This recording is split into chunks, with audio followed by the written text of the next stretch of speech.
दोस्तों, एक democratic country को रन करने के लिए उस कंट्री में इलेक्शन बहुत बड़ा रोल प्ले करता है और जो पार्टी वो इलेक्शन जीतकर आती है उससे मिलती है वहां पर सत्ता की कुर्सी।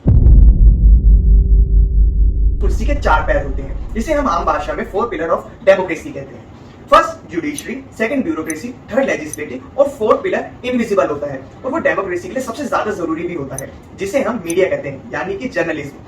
जैसा आप सभी जानते हैं कि मीडिया जनता के उन टॉपिक को उठाती है जिन पर सरकार ध्यान नहीं देती या जो सीधे सीधे जनता को अफेक्ट कर रहे होते हैं। जैसा हाल ही में ऑक्सीजन क्राइसिस हो, चाइना का लैंड एक्विजिशन, देश में बढ़ता इन्फ्लेशन रेट हो या डूबती हुई इकोनॉमी। इस वीडियो में हम आज बात करेंगे इस टॉपिक पर कि इंडिया में मीडिया की क्या सिचुएशन है और ये सिचुएशन क्यों है। पाकिस्तान की उल्टी गिनती का विश्लेषण। पूरी दुनिया से हुक्का और मोदी सरकार पानी बंद करने की तैयारी में है। दाने दाने को तरसेगा पाकिस्तान। पाकिस्तान ऐसे नहीं सुधरने वाला है, उसे एक और स्ट्राइक की जरूरत है। क्या फिर होगा बालाकोट? और क्या अब की बार सबसे बड़ी सर्जिकल स्ट्राइक होगी जो पीएम को वापस ले आएगी? तो क्या इसी इशारे से डर रहे हैं इमरान खान?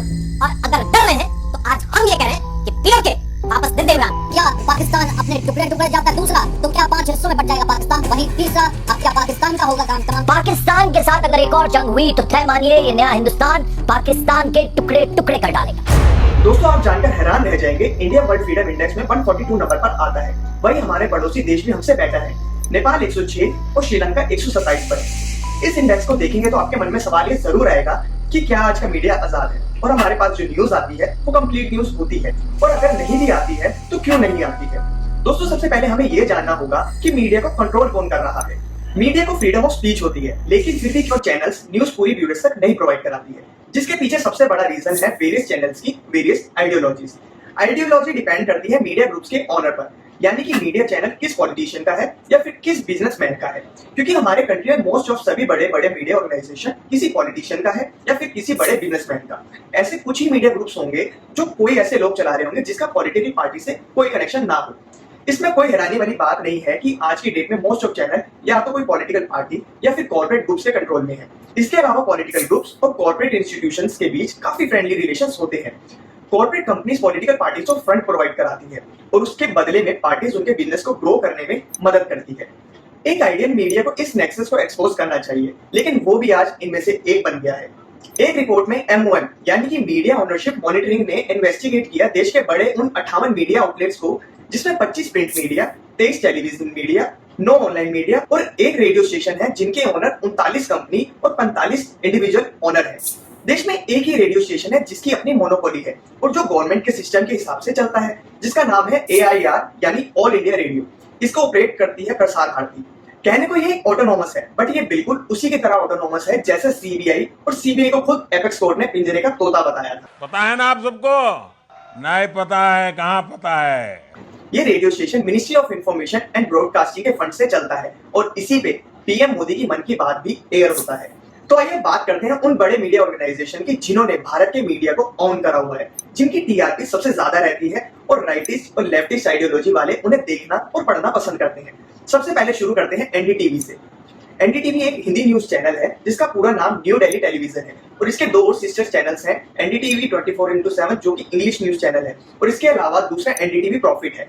NDTV को चुन के ट्रोलर्स नेहरू डायनेस्टी टेलीविजन भी कहकर ट्रोल करते हैं, जिसके पीछे वजह है उनका प्रेजेंट सेंटर गवर्नमेंट BJP को क्रिटिसाइज करना और ओपनली कांग्रेस बायस्ड रिलेशन, जो कि आपको भी समझ आ जाएगा। NDTV के फाउंडर्स है राधिका रॉय एंड प्रणय रॉय, जो कि हस्बैंड एंड वाइफ है। 31 मार्च 2015 तक NDTV का ओनरशिप इनके अलावा कुछ कॉर्पोरेट ग्रुप्स के पास भी थे, जिसमें कि प्रणय रॉय के पास 15.94% और राधिका रॉय के पास 16% है, और उसके अलावा दोनों के जॉइंट शेयर एक कंपनी के थ्रू 29% स्टेक है, जिसका नाम RRPR प्राइवेट होल्डिंग लिमिटेड है, और इसके अलावा ओसवाल ग्रीनटेक लिमिटेड के पास 14.17% है, जिसमें डायरेक्टर्स अभय कुमार ओसवाल और अनिल भल्ला है। एक सिंपल सर्च हमें बताता है कि राधिका रॉय बहन है वृंदा केरात की, जो कि राज्यसभा से MP है communist party of India Marxist की, और उनके पति प्रकाश केरात CPIM के जनरल सेक्रेटरी रह चुके हैं। इसके अलावा एक इंपॉर्टेंट पॉइंट और, राधिका टेप्स तो शायद आपको याद ही होगा, जिसमें NDTV ने रिलायंस के इंटरेस्ट को रिवील किया था, जिसके बाद NDTV ने इसका कैसे फायदा उठाया। राधिका रॉय और प्रणय रॉय की joint company RRPR private limited, जिसका मैंने अभी जिक्र किया था, उन्होंने अपनी इस कंपनी के नाम पर 403 करोड़ रुपए का लोन लिया विश्व प्रधान कमर्शियल प्राइवेट लिमिटेड से, और इस कंपनी ने लोन लिया शिनानो रिटेल प्राइवेट लिमिटेड से, और इस कंपनी ने जिससे लोन लिया उसका नाम है Reliance group of company.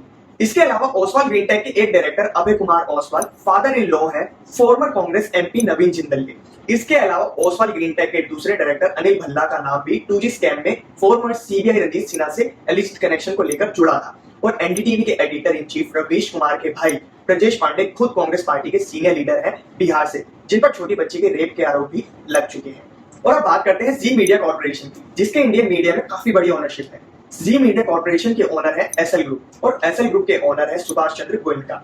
Ji media corporation के पूरे इंडिया में 14 न्यूज चैनल हैं, 5 वेबसाइट, एक डेली न्यूज़पेपर, 35 एंटरटेनमेंट चैनल और इसके अलावा 14 इंटरनेशनल चैनल्स भी हैं। इसके अलावा खास बात, जी मीडिया कॉर्पोरेशन के owner Subhash Chandra current central government से बायस रिलेशन रखते हैं, जिसके पीछे वजह है कि वो एमपी हैं राज्यसभा बीजेपी की तरफ से। तो उनके सभी चैनल्स पर बीजेपी को लेकर कुछ नेगेटिव एजेंडा की न्यूज नहीं आती है। और इसके पीछे एक बड़ी वजह और है, जिसमें कि जी मीडिया ने नवीन जिंदल फॉर्मर कांग्रेस एमपी, जिनकी अभी हमने बात करी थी, उन पर एलिजिली कोयले घोटाले को लेकर ब्लैकमेल किया था और 100 करोड़ रुपए की मांग करी थी, जो कि उनकी चाल उन्हीं पर उल्टी पड़ गई थी और एक टेप में रिकॉर्डिंग कर ली गई थी, जिसकी वजह से जी के 2 बड़े चेहरों को जेल भी जाना पड़ा था। इसी वजह से भी सुभाष चंद्रा बीजेपी से अपने रिश्ते अच्छे रखते हैं और इसी वजह से सुभाष चंद्रा बेल पर भी बाहर थे, जिसके बाद नवीन जिंदल ने अपनी एफआईआर वापस ले ली थी और दोनों में आपसी मतभेद भी खत्म हो गए थे।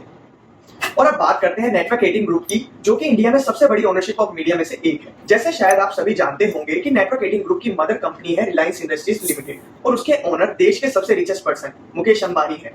मुकेश अंबानी की नेटवर्क 18 का इंडिया में काफी बड़ा न्यूज वेब है। जाने कैसे?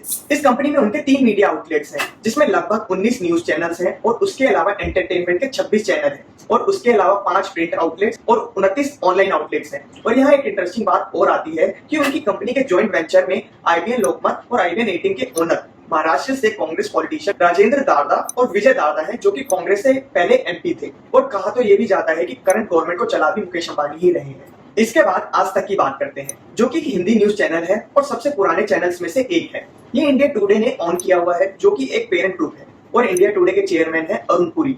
इसे टीवी टुडे नेटवर्क भी कहा जाता है, जिसमें 4 न्यूज चैनल्स हैं, इसके अलावा 3 रेडियो स्टेशन और इसके अलावा 9 डिजिटल चैनल्स भी हैं, जिसमें सबसे फेमस ललन टॉप भी है। इसके अलावा 6 प्रिंटिंग आउटलेट्स हैं और 4 ऑनलाइन आउटलेट्स भी हैं।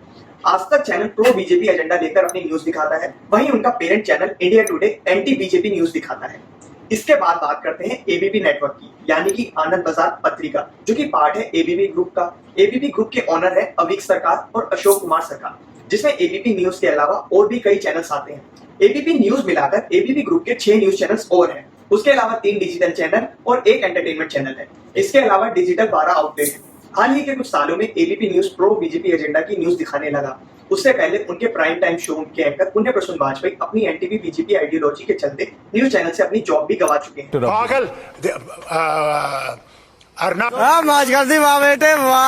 अब बात करते हैं pro BJP channel Republic TV, जो एक इंग्लिश न्यूज चैनल है और इसकी parent company SARG media holding private limited है।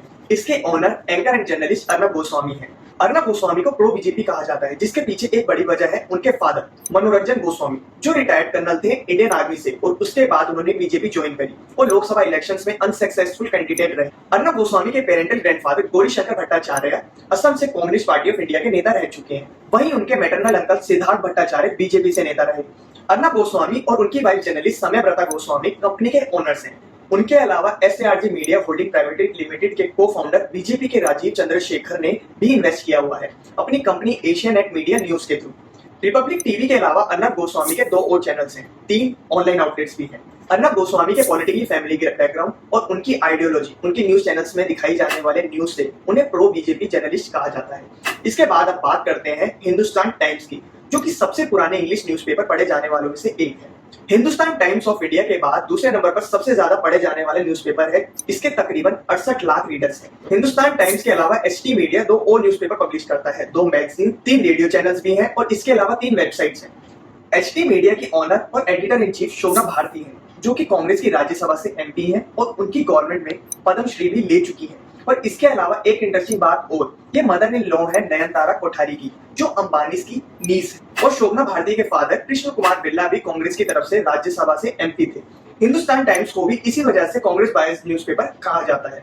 इसके अलावा और भी काफी चैनल्स, न्यूज़पेपर, ऑनलाइन पोर्टल हैं जो कि अपनी आइडियोलॉजी सेट करके अपनी ऑर्गेनाइजेशन को रन कर रही हैं, जिसमें करेक्ट न्यूज़ व्यूअर्स तक पहुंच पाना काफी मुश्किल हो जाती है और हमें सिर्फ एक साइड की न्यूज़ का पता लग पाता है।